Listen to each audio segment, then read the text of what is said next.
Ladies and gentlemen, welcome in to the official NFL Week Number 5 Game Simulator picks.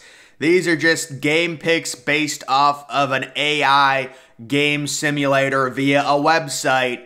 And if anything, it's a conversation starter. We can take a look at how these lines have moved, who I'm liking in these games. So, of course, we have the major Thursday night matchup, Miami traveling to Cincinnati. That line is at 3.5 right now. I really do like the over in it.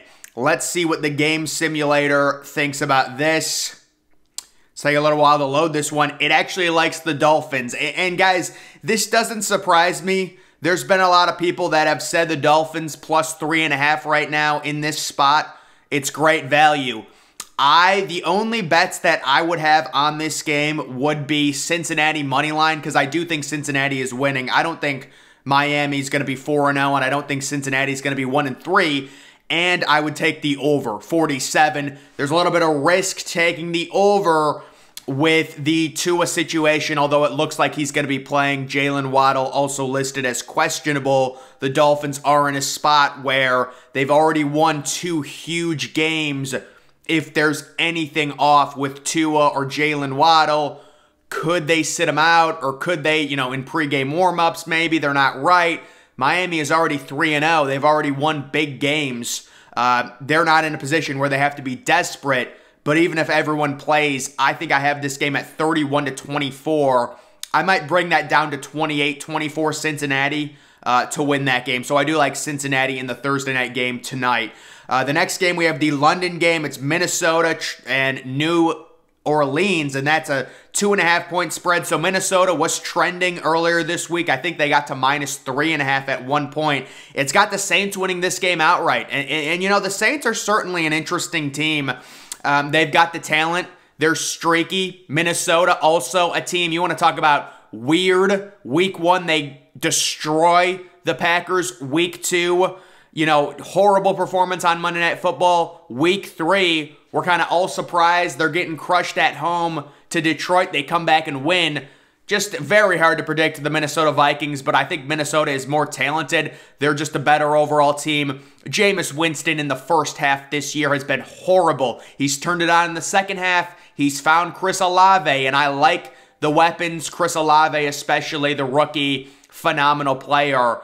But I do like the Vikings, maybe a 27-21 type win over New Orleans, or maybe even a field goal. I would just take the Vikings money line.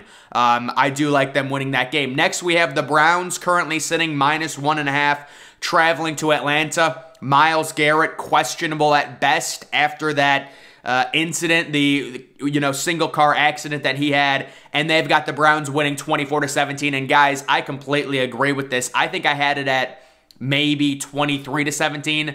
I've got the Browns by about a touchdown as well. The Browns, with their running game, Kareem Hunt, Nick Chubb on the road, I think people are overrating Atlanta a little bit. I believe Atlanta is 3-0 against the spread, and you could take that and use it as a positive and say, oh, they're definitely going to cover, or you could turn it around like I do, and I say, oh, that means they're due to not cover. Do we really think Atlanta's going to go 16-0 against the spread or 17-0 against the spread? It's not going to happen, folks. Atlanta is due to not cover. The Browns will cover the 1.5. They will win this game on the road. It'll be close. Atlanta has a nice improving offense. I like Kyle Pitts. I like Drake London.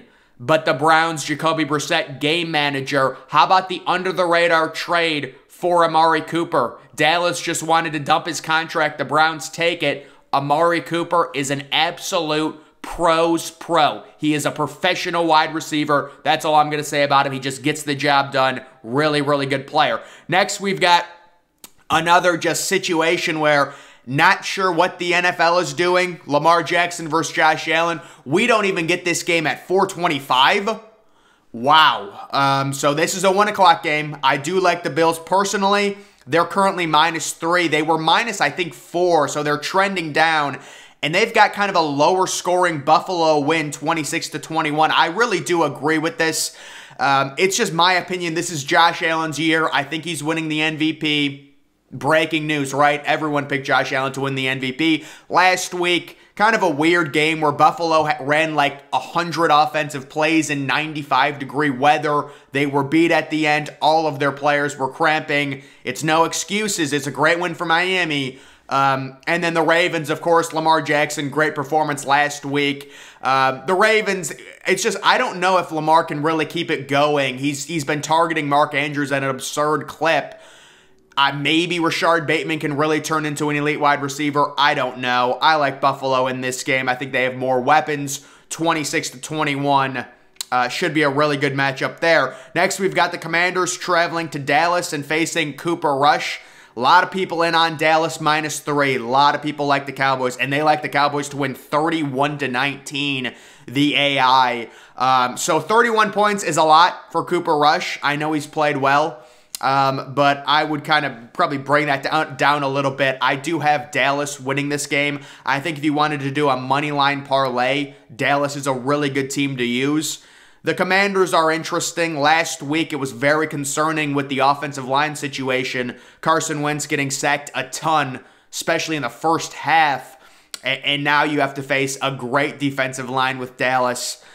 So that is a concern. Also, the Cowboys are at home, and I believe the Cowboys face the Rams next week. So this is a game that Dallas knows they need to win at home in division. You're 3-point favorites. It does get to a point where I think Cooper Rush is 3-0 right now as a starter.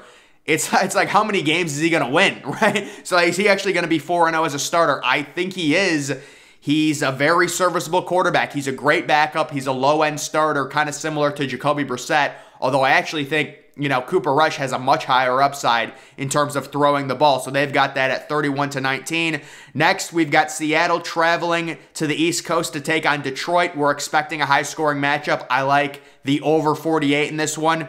The AI likes it as well. 33-26, an upset win for Seattle. I think Detroit needs a little bit more respect. I like what Detroit is doing. They do need a quarterback, although Jared Goff has been playing well. They're slowly building up their defense. Aiden Hutchinson, he's a rookie. He's going to have his games. He's also going to have his games where he's quiet. And you've got, hopefully, a #1 cornerback, Jeff Okudah. A lot of people don't remember. A lot of people forget. The Detroit Lions invested a #3 overall pick. #3 overall on Jeff Okudah. That's very high for a cornerback, and I love Jeff Okudah. I think he's going to be a superstar. He's already basically playing like it, kind of shutting down Justin Jefferson, although I know a lot of people were like, they were double-teaming him, things like that, but he's playing really well, and I think the over is a very good play here, the over 48 in a dome. I like Detroit to win this game. That spread was Detroit -6, and it looks like it's been bet down to 4. That's not surprising. People are not going to trust Detroit to cover a -6 in an NFL game. Next, we've got the Chargers on the road at Houston. The Chargers listed as 5.5-point favorites. Of course, Keenan Allen, I believe he is back, and it's actually got a major upset. It's got the Texans beating the Chargers 30-24. I think the Chargers win this game in overtime. That's my feel on it. Win it by 3 in an overtime walk-off field goal. The Texans, they're an NFL team. They're not horrible. I believe, what are they, 0-2-1 right now? They're going to win at some point. The Chargers need this game. They're desperate. They're coming off that disturbing loss. Herbert, he's playing through an injury, whatever. Keenan Allen is back. Of course, you have the loss of Joey Bosa for at least, 6 weeks. He's out, but I do like the Chargers kind of to will themselves to a victory, maybe like 27-24, possibly in overtime. This is going to be a game that goes back and forth. It's your typical NFL game. Next, Tennessee at Indianapolis. I love Indianapolis money line. I love Indianapolis to win this game. I don't know if they're going to win it by 3.5. Also, these teams, it seems like they traditionally play higher scoring games. It likes Indianapolis 27-21. Guys, I really love that over 43. It seems like there's going to be points that get put up. Tannehill kind of, he's been feeling the heat a little bit with Malik Willis right behind him. He played better last week. They got a win. I think they lose this game and fall to 1-3. Indianapolis uses the momentum after the big win they got at home against Mahomes and they win this game. I don't know if, again, these teams play very close games, higher scoring. 3.5, I don't know. I like the Indianapolis Colts money line straight up personally. Next, we have Chicago traveling to New York to take on the Giants. The Giants are 3-point favorites. I love the Giants to win this game. It would be shocking. I mean, they've got the Bears winning. I think this is just some random simulator. They've got the Bears winning 19-14. What I would say on this is, I guess maybe the Bears defense, but it would just be shocking to me to see the Bears in their current state with the way Justin Fields is playing in that offense. It would be shocking to me to see them improve to 3-1. Upsets can happen in the NFL.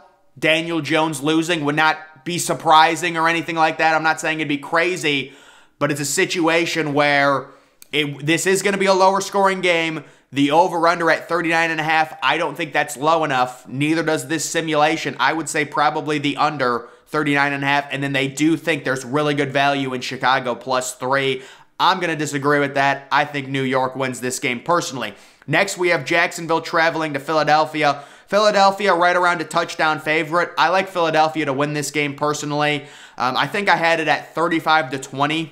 So I have the over hitting. Jacksonville, certainly a team that is improving. They look really, really good. Crazy performance last week. But I think it's a situation where they kind of come back down to earth on the road in a tough environment. You've got Philadelphia with Jalen Hurts feeding off that environment. A.J. Brown, Devontae Smith, they're at home. Jalen Hurts knows this is his year where he needs to prove he is a legit starting quarterback, possible franchise quarterback in the NFL. The Jalen Hurts situation is really interesting. Do they give Jalen Hurts? I don't know how his contract looks. I don't know how many years he has left on his rookie deal. Do they give Jalen Hurts a major contract? That is a tough decision. Much harder than a Lamar Jackson type decision, in my opinion, because I don't know. Next, we have the New York Jets traveling to Pittsburgh. I actually have the Jets upsetting Pittsburgh in this game. I think this will be the game where it triggers Mike Tomlin to switch to Kenny Pickett personally. And they kind of have the Steelers winning 21-16 in a lower scoring game. I like the Jets' weapons. Now it is a little bit of a tough prediction. We really don't know what we're going to get out of Zach Wilson making his season debut. But you have Garrett Wilson. You've got Corey Davis. You've got Elijah Moore, Breece Hall, Michael Carter. I just feel this is the type of game where if the Steelers lose, Mike Tomlin's going to say enough is enough. We're switching. Mitch Trubisky can't move the ball with Deontay Johnson, George Pickens, Najee Harris, Chase Claypool.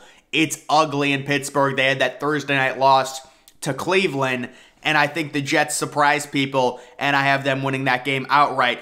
The 4 o'clock window, we've got Arizona traveling to Carolina in a little NFC matchup. I actually have Carolina winning this game. I do not trust Arizona's offense at all. And they have Carolina kind of breaking out on offense. You would think at some point they would. It's been a disaster start for Baker Mayfield. You would have to believe the game plan for Carolina would be to get Baker Mayfield and DJ Moore in sync. I was looking at the daily fantasy and I saw DJ Moore. He's really cheap, guys. I would take a stab at playing, if you play daily fantasy or whatever, they're going to try and get DJ Moore the ball. They gave him a massive contract. Baker Mayfield right now is struggling. He's due for a good game. I think this could be a week where DJ Moore has a really solid possible 100-yard game with maybe a touchdown. Also, Christian McCaffrey, he was on the injury report again, but he should be playing. And then the Cardinals, they just cannot generate anything. Hollywood Brown is not a number 1 receiver. He's a really good complement, number 2 deep threat, in my opinion. It's basically Kyler Murray and Hollywood Brown. James Conner is not good. I was telling people not to draft him in fantasy. He's not good. That offense is they're completely, without DeAndre Hopkins, it just takes away so much. Zach Ertz, though, I think could be a good play this week in terms of fantasy. Next, we've got New England traveling to Green Bay. This is the big 425 Nance and Romo matchup. What a game this is. I believe Brian Hoyer is starting this game for the Patriots. I'm not sure if the AI knows that. I'm guessing it doesn't. It's got the Packers winning 21-14. I have the Packers winning 30-10. I do not think this game's going to be close. The Packers have invested so much into their defense. If they're facing Brian Hoyer, Patriots have Jacoby Myers banged up. They really don't have much in terms of rushing. I do not think this game's going to be close. And then the Packers, they get up early. They're going to ground and pound with Aaron Jones and with A.J. Dillon probably in the second half, and that game will be over, in my opinion. We've got Denver traveling to Vegas to take on the Raiders. Vegas looking for their first win. I really think Vegas is going to win this game personally. The AI... What is the A? It's taken a while. See, it's taken a while because it knows this is, and there it is. And this is a great pick by the AI. 23-21. This is a situation where I love the Raiders' money line. It's a correction game. Denver's 2-0. Their offense has played way worse. They should be 1-2, possibly 0-3. They're going to correct. They're going to lose this game and fall to 2-2. The Raiders, they're 0-3, but their roster is significantly better than an 0-3 football team. They should have won week 2 against Kyler Murray. They're going to win this week at home. This is a correction game. It's a parity game. The Raiders will win this game. I don't know if they're going to cover the 2.5. It's going to be close. I know they're going to win. Next, we have Kansas City at Tampa Bay. So this game is really... It has the hurricane problem. They may move it to Minneapolis, which would make it a neutral site game. I like Kansas City to win this game if it does get moved to a neutral site. They've got the Bucs winning, kind of a standard 24-21 prediction. The Buccaneers are a team. They have a really good defense. The offense, they're trying to get people back. Looks like Mike Evans coming off that one-game suspension. We'll see with Chris Godwin. He got injured week 1. We'll see if he's back. Tom Brady possibly getting some weapons back. And then the Chiefs coming off that disappointing loss to Indianapolis. They are still 2-1 on the year. Should be a good game. Would be really weird if this game was played in Minneapolis. We will see. And then to wrap it off, we've got the Monday night matchup. The Rams at the 49ers. And personally, this is basically a pick-em. San Francisco's -1.5. I like San Francisco to win this game. And they've got, I think that there's going to be more points than this. They've got it at 21-17. The AI does with the Rams winning. And with the 49ers winning. And I do like the 49ers coming off that disturbing loss where Jimmy G looked horrible. Let's not overreact. I think they get back on track. They win a home game Monday night, lower scoring against the Rams team. After that week 1 game, they've been solid. They're looking good. They're 2-1. But the 49ers have such a talented offense. They have such a talented defense. They've got a really good roster at home. I like them to get a win personally. But guys, that's going to do it for the AI official NFL Week 4 predictions. Make sure you're following me on Twitter. Link to that's always in the description. I'm, of course, the Depressed Ginger. Thank you for watching.